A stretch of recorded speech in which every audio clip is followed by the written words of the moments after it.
it's not just a visual, but it's like a visceral reaction that otherwise showing them ones and zeros and a bunch of data points can't give. So there was slight access control, but one quick Google search showed us what the default password was.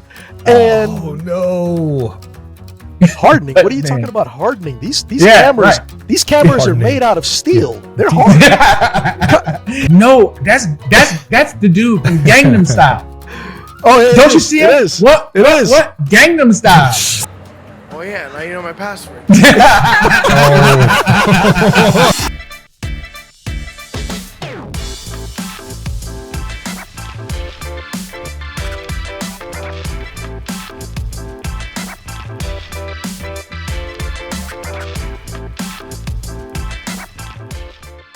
So Gonzo, we've worked with you for a long time, man.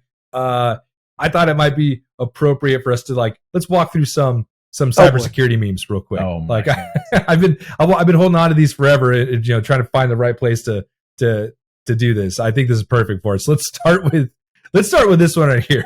So this is how I think I look explaining cyber risk to the board. Oh right? Yeah, looking like Einstein and smart. Oh, this is how I actually look. Like a crazy guy. Conspiracy theorist abound. With lines in the string going across, tying things together, looking like a crazy maniac. But we've all been in this situation, right? Where we've literally stood up in front of a group of people, explained very rational things, unemotionally, very intelligently, and then they look at us like this. You were like Charlie from It's Always Sunny. Who let this guy in the room? Right. We were having a normal meeting here, and this guy comes and starts talking crazy stuff. Yeah. That's a guy that was probably a little bit too into it. Yeah, but the funny thing about it is, one of the things I always say is cybersecurity professionals have this strange symbiosis with actual cyber criminals. I mean, we need the cyber criminals to keep the customers aware that we're not just this crazy guy, pushing conspiracy theories. No, this is actually real. Guess what? They just hacked this other company, and look at how much they stole, how much it cost. What it did to the organization. I mean, we need the hackers because we would look like this guy to a lot of people without it. Yeah, but you don't want to look like the QAnon poster child, which is what this guy kind of looks like. The QAnon poster child, exactly. This is crazy. Where are the lizard people, man? Yeah, the lizard. They're coming for us. They're coming for us. It's all the lizard people, man. They're coming for us. Honestly, just off the cuff, there's somebody out there that thinks all cybersecurity incidents are made up, right? There's got to be that guy who's like, it's all made up, none of it's real. It's just and I'll tell you what, there are some instances. Like I did work with a manager who I believe he worked at the House of Reps, and he actually let a virus loose on his network so that he could get a budget, because they wouldn't fund his budget. Wow. Now, that sounds about like 6 or 7 different political movies. But he was telling me the story. Sounds about right. You did what? But now, obviously, he made sure that it wasn't a malicious virus, but it did pop off all the right flags to the right people on the right systems. And he got his budget. So it worked. It's crazy. It really is crazy. And that's some gray hat behavior right there. That is the definition of a gray hat move. Yeah. But the problem is, is he no doubt violated the Computer Security Act, so he could have really, really gotten in trouble for that. Oh yeah. Yeah. Well, it's funny, and it is funny how that is a bit prevalent. I have a family member who's very entrepreneurial in the tech space. And when I was first describing to them what I do for a living and describing, talking to them about cybersecurity, his thing was, okay, well, why don't you just go to Facebook and say, here's how I hacked all your data. Here's how I hacked all your stuff. I just kind of looked at him. I was like, what? Because that's illegal. Why would I do that? I'll go to jail. I would be. No, right. He was like, well, if I were hiring somebody and I wanted to make sure they were in charge of my security, I would hire the guy who broke into my stuff. And I'm like, that usually only happens when the FBI catches you and they offer you a more lenient sentence. Yeah, jail or work. That's called, and that's also called Hollywood. Yes. I mean, it really doesn't happen like that in real life. I know you got Catch Me If I Can. No, not at all. And with Swordfish and some of these other movies. I actually met that. They were very, very. Oh, really? Catch Me If You Can movie? Yeah, he used to come in when I worked at an FBI project. They would bring him in, and he was a paid consultant for the FBI, and he would go around speaking. It was pretty entertaining to listen to what things he had to say. There are a few of them out there, but Hollywood would have you believe that every really, really good hacker gets recruited, and it's just so not true. And that's the thing is that when I was explaining this to them, that was the thing is that they were stuck on the fact that like there wasn't going to be any consequences for my actions because I was able to like be like I'm the guy you need to hire. No, you still break dozens of state and federal laws doing stuff like that. Yeah. So absolutely not. But you do have bounties. But that's a misconception. But you do have bounties. I mean, companies that want that, they can set up a bounty and they can do it legitimately. But that's a totally different thing. That's a totally different thing. Yeah, and those you typically, report to the right company. It's not like you're going out there and stealing their stuff. But I'm gonna tell you though, I felt it though. I've literally worked for a customer and they didn't get the seriousness of their situation. And there was a part of me that really wanted to just show them how bad their security was. But I didn't want to go to jail, so I'm not going to do it. But I wanted to. I mean, don't get me wrong. I mean, because it was so blatantly bad, that you could have totally taken advantage of that system. But that's not our role. Yeah, absolutely. No, and it's funny. It's funny you say that because I used to be on a team that we would do pen testing at, let's say, undisclosed sites, and we would always give an out brief. We were able to basically own the whole network by the time we were done.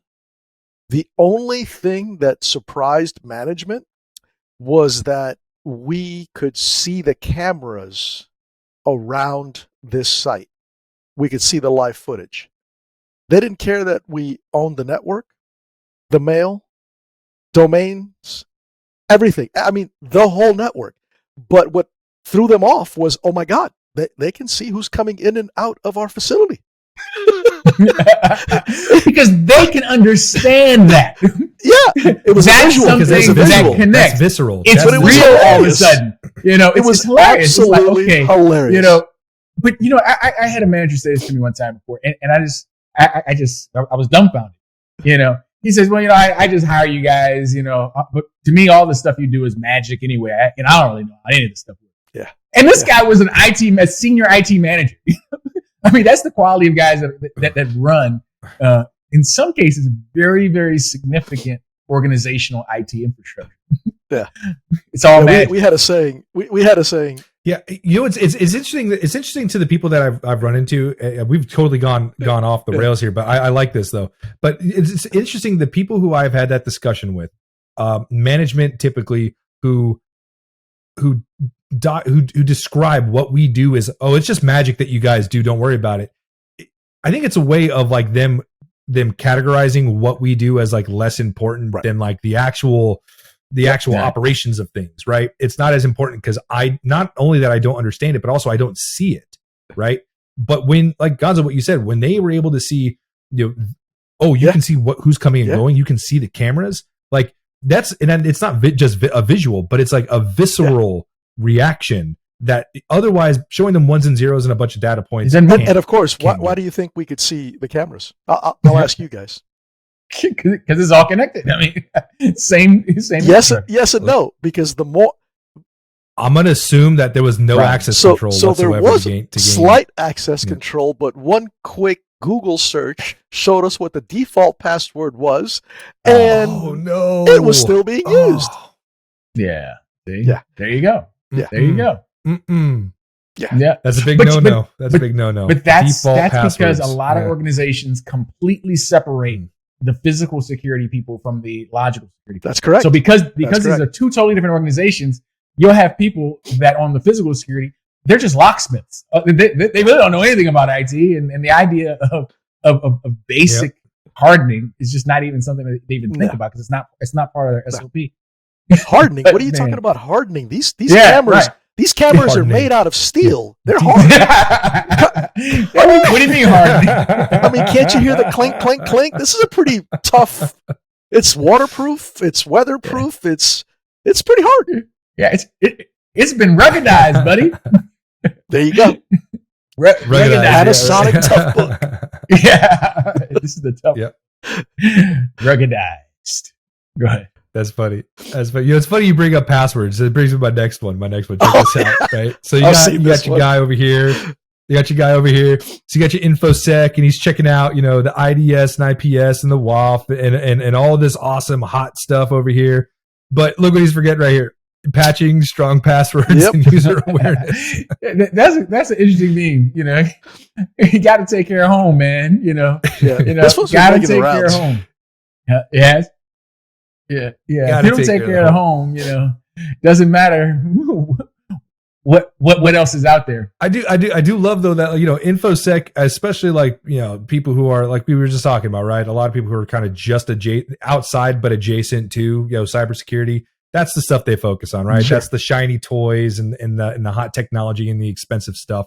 And then they'll look at things that are just kind of mundane, like, actual having like user awareness campaigns and just like completely. Because it's very simple, because, a manager or someone that actually controls the purse strings goes to a conference, sees something that makes them say, wow, we got to bring that into our organization.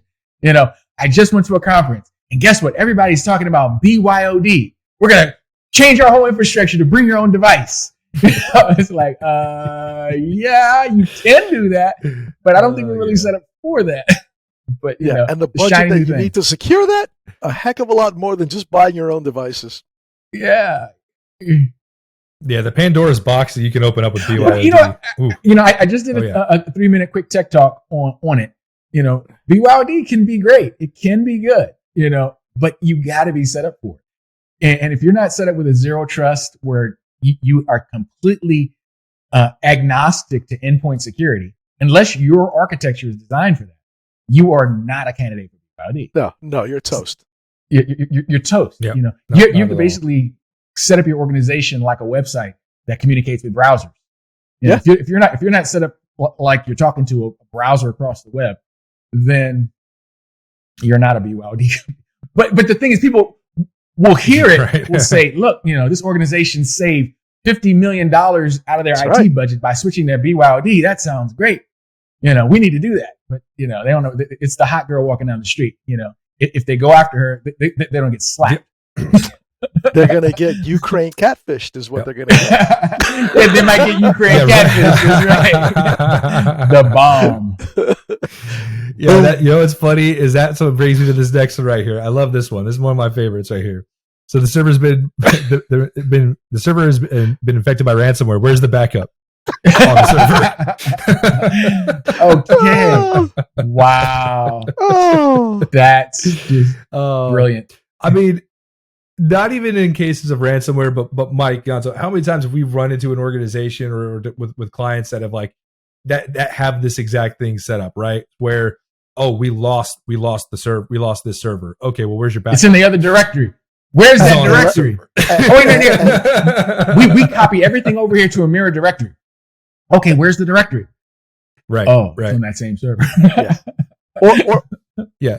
We had a box that had a catastrophic failure, and we lost everything. But it's in a separate partition. But it's in a separate partition, though, right? It's safe if it's in a separate partition, right? Once again, you're only as good as whatever low level you've set up to do those backups. I can give you a scenario.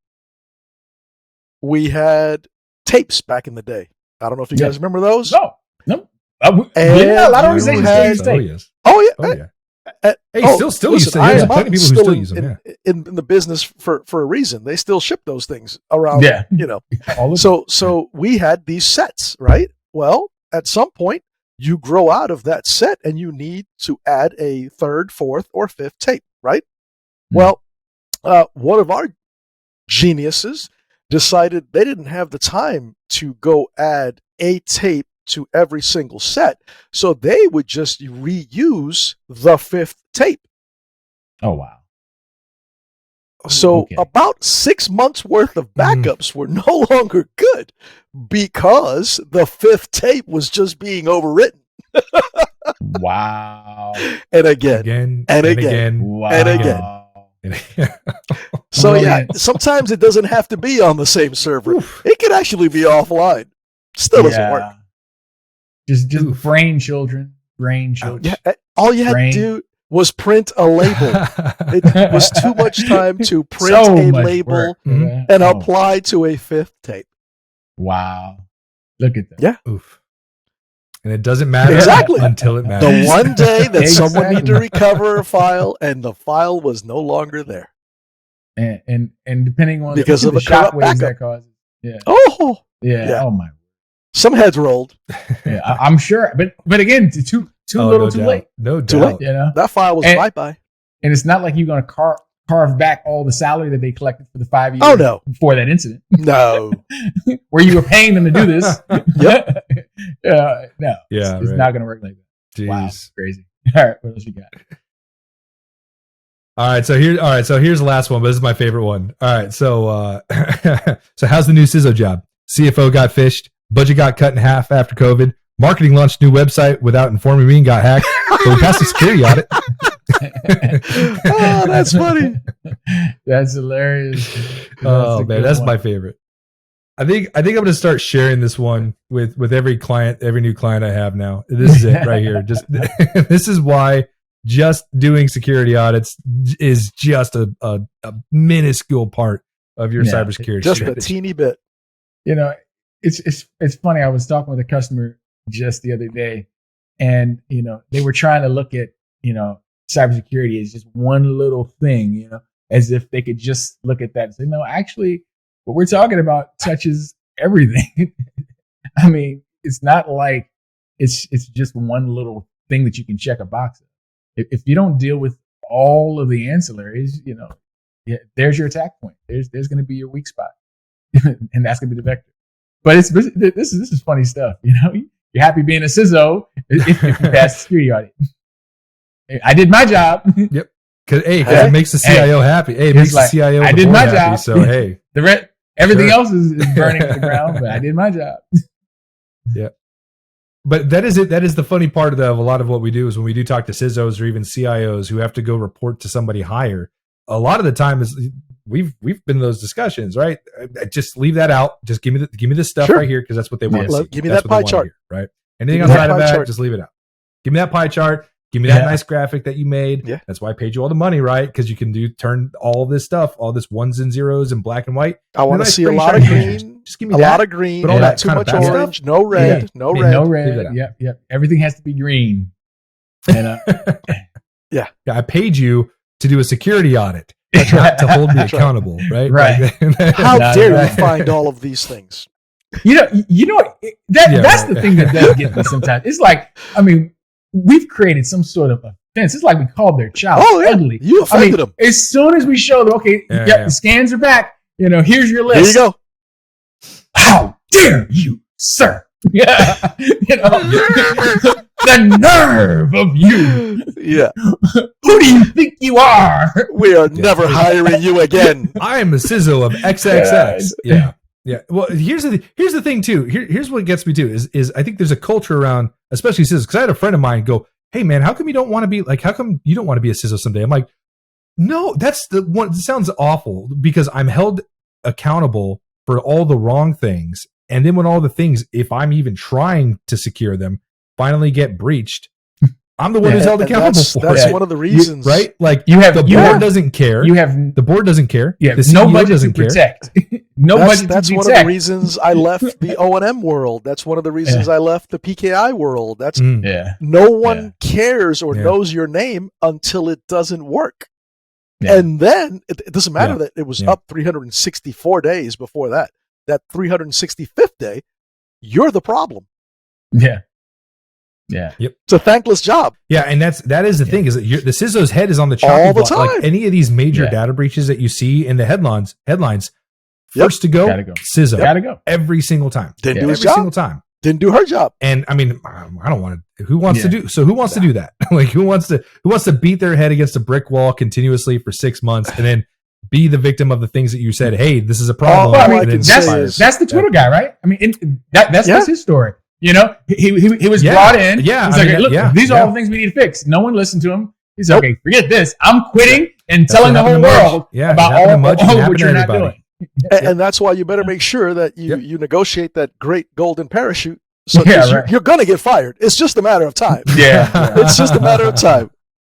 Yeah, CIOs get those. CISOs is hard, but CIOs typically get those. But that's why being CIO retire really, and especially for the right company, plant a garden or something. But anyone who actually has access to sensitive information should be able to negotiate.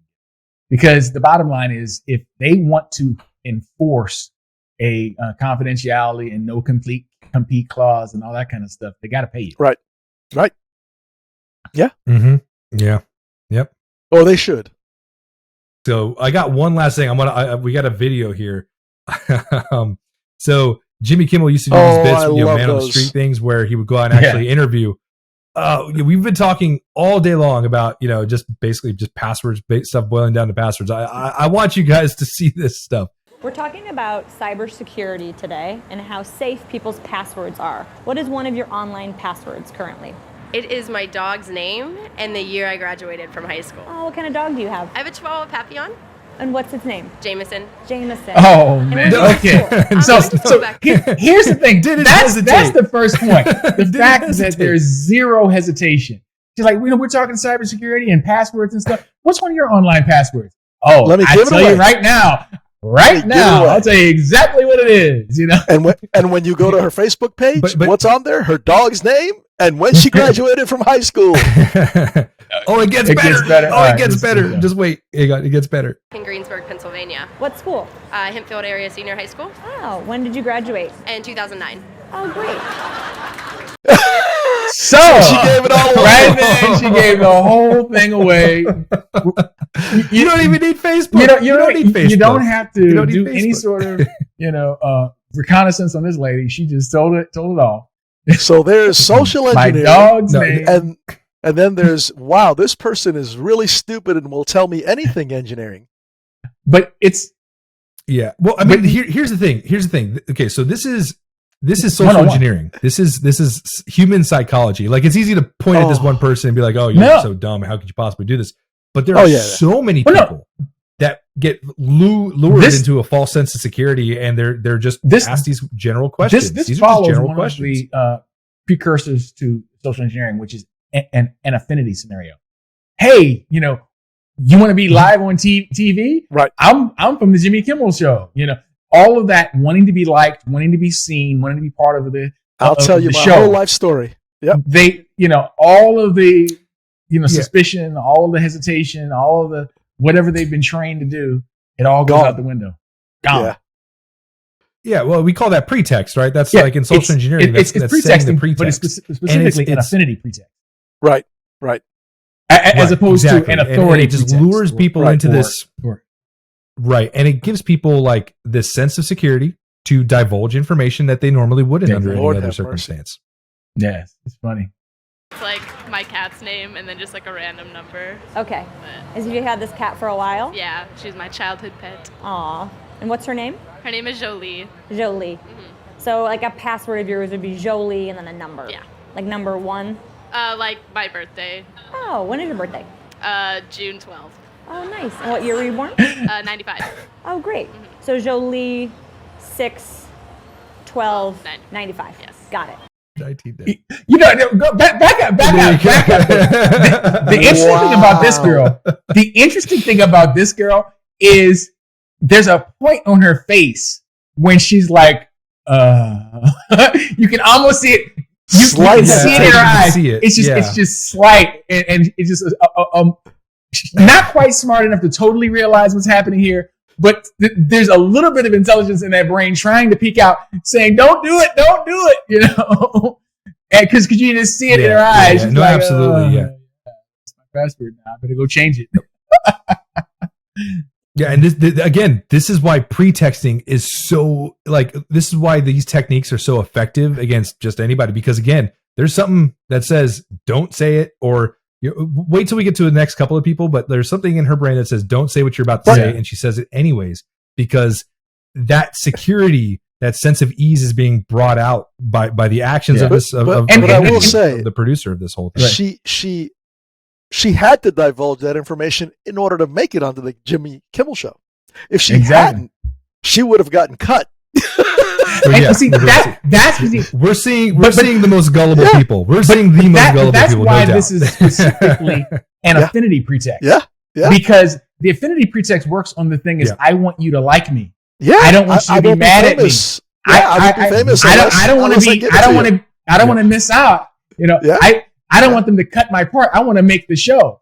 And that desire for affinity, causes this all of the normal check. I asked my daughter the other day, hey, do you want to go to, and I forgot what it was I asked her to go to, and she was like, oh, I don't know, but I've kind of got FOMO. And I'm like, what?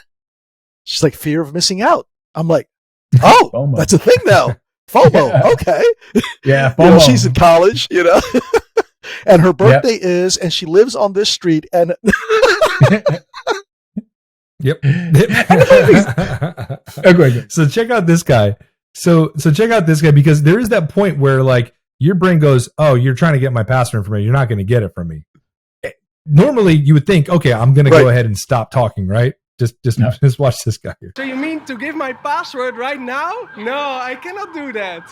But we all want to know what it is so we can tell you if it's strong or not. Oh. He's struggling right now, right? Because he knows, you want my password, I'm not going to give it to you. And she's like, I think, which is a very, very, very good response, is we want you to tell us what your password is so we can tell you if it's strong or not. That's when you take it to a next level with some sort of rationalization. Yep. Wow. So now you have the affinity, you have the authority, and now there's some rationalization going on.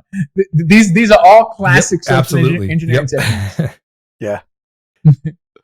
Which it's beautiful. It's beautiful. Oh my goodness. Let me think. Okay, one is Tel Aviv. Yeah. 468. So and then so he just he put up the one bit of defense and then just hold on. Gave it right out. And that's bad. But let's say he didn't give it out. That's a horrible, horrible password. I mean, you talk about vulnerability to dictionary attack. I mean, you could brute force that thing so easily. That's just that's under a minute words. Right there. That's under a minute. Oh my God. Oh, yeah. That was a horrible password. And I could tell he thought that was a good password. Wow.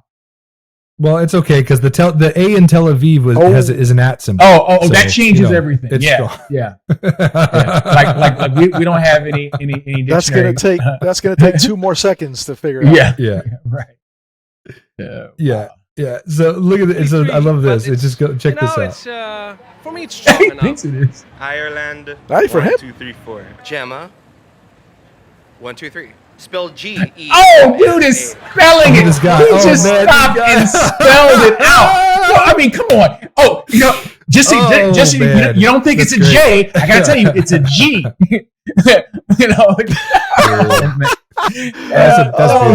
Don't spell it wrong. So when you access my account, make sure you spell it with a G. But he said it. He said it with his whole chest, though, Mike. Look, watch it. Like he was in the right. He did the right thing in this situation 99.9% of the time. Out of look at this. I love it. Just look how confident he is in saying. 1, 2, 3. Spell G-E-M-M-A. Well, I'm going to emphasize it's Gemma 1, 2, 3, 4. I'm going to give it to this guy here. He's old school with the Porsche style sunglasses. I haven't seen those in about 20 years. Maybe 30. No, that's the dude from Gangnam Style. Oh, yeah, don't you see it? It is. What? It is. What? Gangnam Style. Gangnam Style. It's that guy. I'm telling you, it's that guy. Doesn't it? At least the glasses. Maybe it's not the actual guy. Those shades are awesome. But those shades look like Gangnam Style. You too. Thank you guys. Wow. Thank the two of you. You guys make me feel young. Thank you so much. That's right. Yeah, I guess Gangnam Style was a long time ago. Well, you are a youngin'. You are a youngin'. I mean, you're like 1 year older than my son, so come on. Yeah. Basically. Okay, Dad. All right. All right. Check out this last guy here. Italian. Oh, beautiful. Yeah. Like what's a good Italian password? My grandma's name. What's your grandma's name? Maria. Maria. So Maria is your password? Oh yeah, now you know my password. Wait.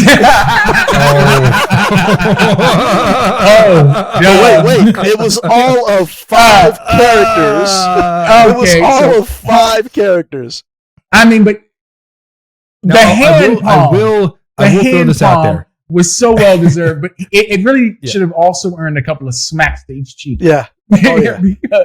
because 1 is a bad password. 2, he gave it away, and 3, he didn't realize he just gave it away. Yeah, but that's beyond bad, Maria. Yeah. I mean, come on. Oh my god. I mean, yeah, but I mean, I'll give these people a little credit because this wasn't like it happened. This wasn't this year. This was done back in 2015. So all of 7 years ago. I'd like to think. No, we have a little bit of a long. No, 7 years ago. No, but I think some people. I think we can hope. The other thing too is that I think there is a lot of. There's a lot of less focus on just generating very simple passwords on a lot of devices that we use, or even just portals that we go into, your email and all that stuff. A lot of them won't accept passwords that are that right. So at the very least, it's a little bit more complex, but still, people instead are now just what happens when it becomes so complex. Well, and that's why I do appreciate a lot of the newer security features where, hey, look, that was a good password, but we still need to text you a passcode to your cell phone, and then you have to enter that. So at least you have some sort of two-factor authentication. Yeah, and in fact, all your commercial grade products are going to do that now. Yeah, and they're going to do 3 different levels. They're going to do your username and password. Right. They're going to send you a one-time password code to your phone. And then they're probably going to throw a captcha on the screen to make sure you're not AI. Right. So they're going to layer it up on you. But still, this stuff is inexcusable. And the thing is, it doesn't have to be that hard to do a complex password. I mean, this is what I tell students sometimes. You want to do a complex password, come up with 2 random words and 2 random numbers that are at least 4 digits or more, right? Alternate them, and then alternate the case. And when you alternate the numbers, if you're using a regular keyboard, you're actually alternating the numbers with the symbol. For instance, a 1 might be an exclamation point, a 2 might be an @ sign. If you're using the shift key. So if you do that, if you use 2 words, 2 numbers, interchanging them, alternate the case, make sure that you can't track those numbers or those words to you in any way, and you can create a memorable password that's fairly complex. Yeah. But no one's going to do that. They're not going to do that. Nope. Because why when you can say Maria, my grandma? Maria. That was a good song back in the day. Yeah, Santana, baby. Or that's right. I did notice somebody that I know. I'm not gonna name them. Put them out into the wind like that. But somebody I know utilizes Google's password save feature, right? Which is fantastic, which is great. It's nice. It's secure. You have very complex passwords that are all different for all the websites I use. But their account password is Jose. So the whole account password was very, very, very similar to some of the passwords we just saw in that video, right? And so I sat there, I was looking at him, and I was like, "Hey, you realize that's all I need, right? All I need is one, and I get access to all of them." And he was like, "Oh, I didn't even realize that." Yeah. That's kind of how it works. That's kind of how it works. So, we call it. It's out there. Kingdom. It's still out there. Basically, that's it. Keys to the kingdom. Yep. And the only thing you're trying to protect against are like something from brute forcing or like a dictionary attack. But again, if you're using the top 100 passwords, that you can find on password.com, you're going to get hacked. Like 100%, that's happening. So for those out there trying to figure it out, just remember the little tip: 2 words, 2 numbers, intermixed, mixed case, No one can track it to you. And then maybe you have a decent password. Maybe your friend's horse, not yours. Yeah, not yours. You know. Right. I mean, I like to use something like, you know, the phone number of my first girlfriend when I was in 8th grade type thing, you know, if I still for some reason remember it, you know, because we're talking 40 years ago. No, we're talking a number. Well, see, I'm old. So back in the day, we had to actually dial numbers, you know, there was no speed dial. I'm not that young. I remember. Yeah, I remember. So, you know, you actually had to memorize people's phone numbers. So, you know, there are probably some phone numbers that I remember from 40 years ago that I used that number so much I just still remember it. Yeah. You know? But it's nothing that would ever come up with any search on it. You know, stuff like that. Yeah, it's not on social media. It's not in your resume. Nope. It's literally it's not numbers I've ever had or ever been tied to me, but just weird random numbers that I remember from 40 years ago. Yeah. But of course, I'm in the cybersecurity business, so it kind of makes sense. Yeah, but that's another reason why, like, when they have the security questions, when they have security questions to, you know, which they've gotten away from, thankfully. But like a lot of the times, the way I got around like not putting like PII in there or stuff that you could just do a Google search on and find me under is, you know, you answer in an incorrect manner, right?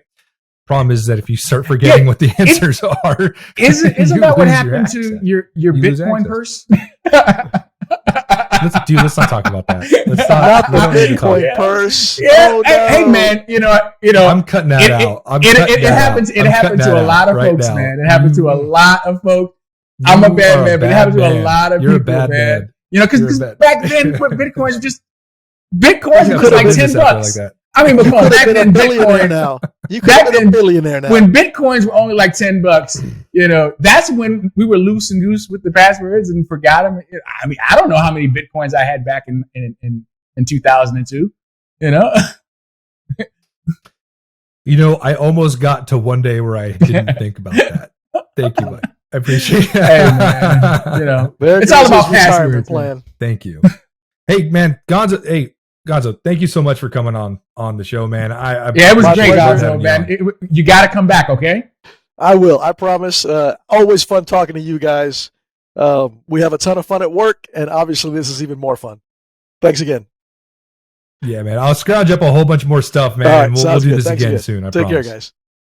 Well, that's going to do it for us today. If you like the episode, make sure you drop a like. If you're not subscribed, go ahead and hit that subscribe button already. Big thanks to Orlando for coming on the show again. Don't forget, stay safe, be secure, be sure. We'll see you next time.